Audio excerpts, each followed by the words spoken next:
Di mapigilang paglago ng populasyon ang di umunay isa sa malaking problemang kinakaharap ng ating bansa. Bukod sa kahirapan, isa ito sa mga sinasabing sanhi sa tuluyang pagbagsak ng ating estado. Dahil sa halip na makatulong ito, dumarami lalo taon-taon ang mga batang kinakailangang buhayin kung kaya't hindi sapat sa isang pamilya ang kinikita ng isang padre de pamilya. May mga nagsasabing kakapusan sa kaalaman at panungkulang gabay ang nagiging sanhi ng tuluyang paglobo ng mamamayan ng Pilipinas. Sangayon sa ating gobyerno, may mga paraan upang makontrol at mabigyan lunas ang ganitong problema. Nariyan ang family planning, na kung saan isinusuwestyon ang pagkakaroon ng tamang bilang at agwat ng edad sa bawat anak. At nariyan din ang paggamit ng tinatawag na contraceptives o ang mga artipisyal na kagamitan sa pagkokontrol ng pag-anak. Ngunit ano nga ba ang suwestyon ng ating simbahan sa problemang ito? Sangayon ba sila sa paggamit ng contraceptives? Ano nga bang dapat gawin ng isang Kristiyanong bansa upang tuluyang mapigilan ang paglobo ng ating populasyon? Ating tunghayan ng isang dokumentaryong maglalahad ng tunay na kalagayan at mga kasagutang magbibigay linaw sa isang problemang kinaharap ng ating bansa.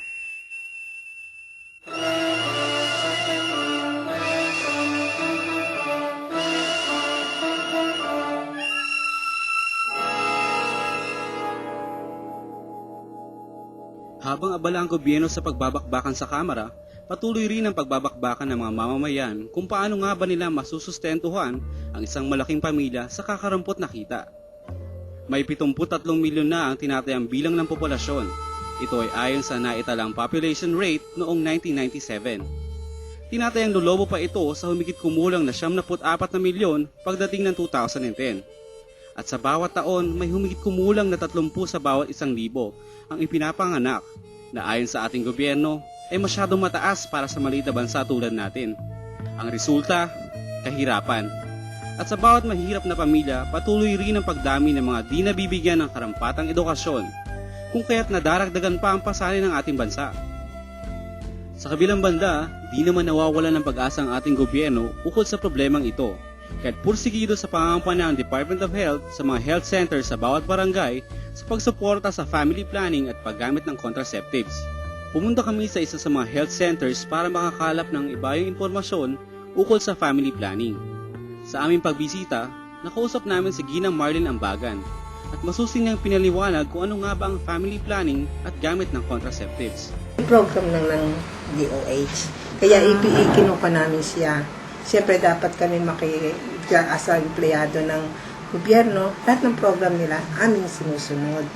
Pero ang family planning naman, hindi sinasabing katulad na parang abortion. Iba naman ang abortion kaysa sa family planning. Hindi naman namin sila katulad nung may napunta rito kung pwede silang gumamit ng pills, lalo na yung hindi pa sila nagbubuntis. Pero mag-asawa na sila. Hindi namin sila binibigyan. Nag-enroll sila sa amin, kung inire-registro namin sila. Hindi namin pwedeng bigyan ang mga hindi nakarehistro sa amin. Yung basta kami magbibigay, hindi pwede. Family planning method, pine-prevent lang namin ang pagbubuntis. Sa status ngayon ng buhay, talagang mahirap na. Tsaka, sabihin na natin, talagang sa hirap na. Okay. Kaya nagbibigay kami ng ganito.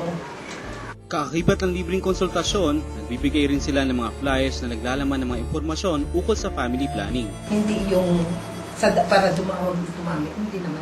Kaya pwede silang, ikinuha namin, pwede kayong mag-anak kayo naman. Huwag naman taon-taon. Spacing na, 2 to 5 years, okay lang. And then, gain ka na ng health mo. Maganda na ang kuwan mo sa bata mo, kukuha mo na anak mo. And then, na aayos mo na sa tama ang kuwan. Tapos, pwede ka na uli. Higit pa ni Ginang Ambagan, di sila sang-ayon sa abortion, kung kaya't inumungkahin nila ang birth spacing o ang pagkakaroon ng agwat sa bawat anak. Ngunit tila hindi sang-ayon ang simbahan sa argumentong ito. Taong 1930 pa lamang ay mahigpit na tinututulan na ng simbahang Katoliko ang paggamit ng birth control o contraceptives. Ayon sa Vatican, ang sexual intercourse o pagtatalik ng mag-asawa ay isang uring sagradong pagpapalaganap at dapat maging handa sa magiging bunga nito. Dahil ito'y kaloob ng Diyos at anumang pagpipigil nito ay kasalanang mortal. Sa kabilang banda, hinihikayat naman ng simbahan ang paggamit ng rhythm method o ang pagtitimpi tuwing may buwan ng daraw si Mrs. upang maging alternatibo. Gaano man kahigpit ang pagtutulong ng simbahan dito, may ilan pa rin sumusuporta at gumagamit ng artipisyal na paraan o birth control. Isa na rito sa aming nakausap na itatago na lang natin sa pangalang Ana. Gumagamit po ba kayo ng contraceptive? Oo naman. Ano pong dahilan na gumagamit ng contraceptive? Siyempre parang hindi naging things, diba? Hirap nga sa panahon ngayon. Ang dami ko na. Sino po na yung kahit sa inyong gumamit ng contraceptive? Yung kapitbahay ko kasi sinabi niya na ayaw na daw niya magkaroon ng maraming anak. Eh, gusto ko din yung... Hindi po ba kayo nagtungo sa mga health center para maliwanagan sa mga ganitong klaseng nalaman? Yun, pumunta ako, nagtanong-tanong. Yun nga. Wala na akong magagawa kung sabihin nila na masama yung paggamit ng contraceptives. Pero mas masama kung tutuloy pa rin yung pagdami ng anak ko na wala akong maipapakain sa kanila. Eh, mas kung wala akong mapakain sila, mamamatay lang sila. Di ba mas masama yung gano'n na papatay yung mga anak ko sa gutom. Ano po masasabi niyo sa sinabi ng simbahan na dapat ho, natural method ho ang paggamit ng family planning? Hindi kasi makontrol eh. Baka, pumutok. Sa aming pagnanais na mabigyan linaw ang isyong ito, minarapat naming hingin mismo ang pahayag ng simbahan mula kay Father Lino Castro, pari ng kapila ng De La Salle University, Dasmariñas. So, ang simbahan ay laging sinasabi na we don't allow contraceptives. Kasi ang simbahan is the protector of life from womb to tomb. No? So, yun. Because life is a gift from the Lord and nobody can take away the life that is given by us, by God. Anything that will prevent life to prosper, ayaw yun ng simbahan. And yung mga contraceptives, hindi pinapayagan ng simbahan kasi marami dyan sa mga contraceptives ay abortive patient na tinatawag. So yun yung dahilan bakit ayaw yun ng simbahan. Ayon kay Father Lino, walang masama sa overpopulated na bansa. Ang kailangang pagtuunan ng pansin ng gobyerno ay ang equal distribution of wealth o ang tamang pagpaparte ng yaman sa bansa. Ang sinasabi kasi ng mga proponents niyang ng population control na yan, ang lagi nila sinasabi, di ba, the Malthusian theory, no? Sinasabi niya na kaya malaki ang problema ng mundo, mas marami ang kumakain sa nagtatrabaho. Kaya kailangan putulin ang pagdami ng tao. Para sa akin, the problem is not the overpopulation, no? Ang problema is the distribution of wealth, no? Dahil marami ng mga tao na iilan lang ang nagmamay-ari ng mundong ito. Why we don't distribute it well? Yung socialization, tinatawag, Wala eh. Ilan lang ang may-ari ng lupa, ilan lang ang may-ari ng dagat, ilan lang ang may-ari ng airspace. Everything now is end. That's why the social teaching is saying private property is not absolute. It's relative for the common good of people. Kaya nung dapat, ibig sabihin, ito lang ang sinisigaw nila, overpopulated na tayo. No, ba't hindi nila tingnan na yun na nga, marami na nga tayong tao, hindi pa okay yung distribution of wealth. Iginit ni Father na hindi overpopulation ang problema, kung kaya't walang saysay ang pagpapalaganap ng paggamit ng contraceptives. Ayon pa sa kanya, isa lamang itong paraan ng mayayamang bansa upang tangkilikin ang kanilang produkto at ginagamit lamang tayo upang baguhin ang kinagistang kultura at kalimutan ng tuluyan ang turo ng simbahan. Ayaw kasi ng tao magpakatao, nagpapakahayop sila. No?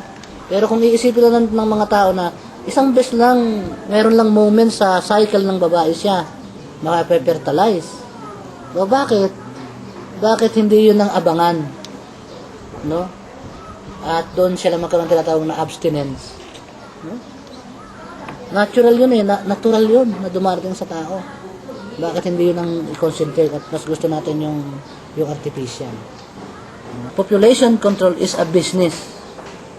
Business nila yan, yung paggawa ng condom, business nila yan. No? Ang paggawa ng mga iodine, ng mga gamot na yan, business nila yan. No? Siyempre, kung lahat ng tayo naniniwala na tayo overpopulated and we have the right to use these materials, sinong yayam? Sa aming pakikipag-usap kay Father Lino Castro, maraming agam-agam ang pumasok sa aming isipan. Tila malaki ang punto ng simbahan sa pagsabing hindi overpopulation ang punot dulo ng problema ng bansa. kung hindi ang di tamang pagbabahagi ng yaman. Hindi nga kaya nagpapadala lang tayo sa paglibas ng panahon at pag-unlad ng teknolohiya? O nakakaligtaan na natin ang turo ng simbahan? Marapat bang pigilan ang pagpapalaganap kapalit ng marangyang buhay? Kaibigan, oras na para isaisip at isapuso muli ang turo ng simbahan. Halina't harapin ang bawat suliranin ng may gabay ng simbahan. Wala namang mawawala kung susubukan, di ba?